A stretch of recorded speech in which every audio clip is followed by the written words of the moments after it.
I am Ayana Lloyd Banwo, and I am a Trinidadian writer currently living in London. When We Were Birds is my debut novel, and it is a love story as well as a ghost story. It introduces two characters, Darwin and Yejide, who are both outsiders, and in a city like Port Angeles with ancient matriarchies living in the hills and hustlers and dreamers just trying to get by, we find that their love is particularly complicated and has cosmic consequences that even they could never have imagined.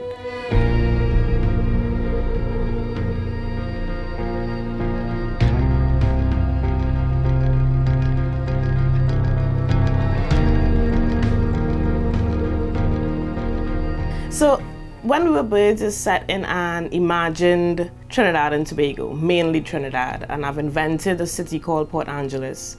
Anyone who's ever been to Trinidad will recognize it as resembling Port-of-Spain, but the geography doesn't map exactly or at all. It was more freeing for me to be able to sort of turn the volume up loud on Trinidad and make mountains closer than they were in real life and streets that go north, go south. Because I really wanted to create a sense that you could get lost in this place and no one would ever find you.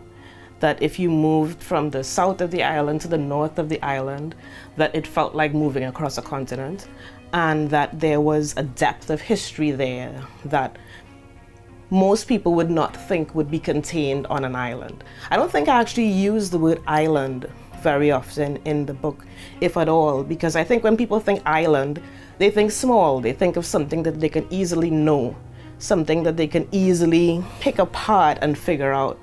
And the Trinidad and When We Were Birds is anything but that. As a matter of fact, the Trinidad and Tobago in real life is anything but that. Darwin is a young man, I guess on the cusp of manhood, raised Rastafari by a single mom in the country. And his mom is ailing, so he finds that he has to step up to get better employment in order to support both of them.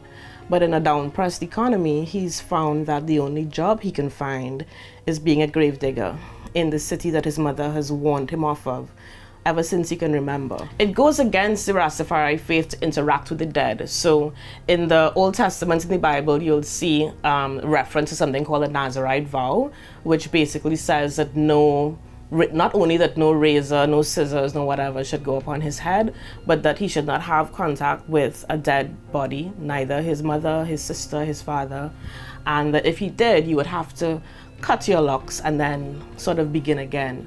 So it's almost as though you become impure and clean, and then you have to sort of begin your journey all over again. So the fact that he would have to do this every day over and over, it means it's almost as though for him, he's making himself ritually unclean or impure every day. He would be breaking his vow every day over and over. Yejide appears to be a very different character from Darwin. You know, when we first meet her, she is waiting for the death of her mother. She is sitting at vigil, waiting for her mother to die and waiting to assume the mantle, assume the legacy that her family has been born with, and that is to shepherd souls into the afterlife. Her family is responsible for guiding souls into the afterlife.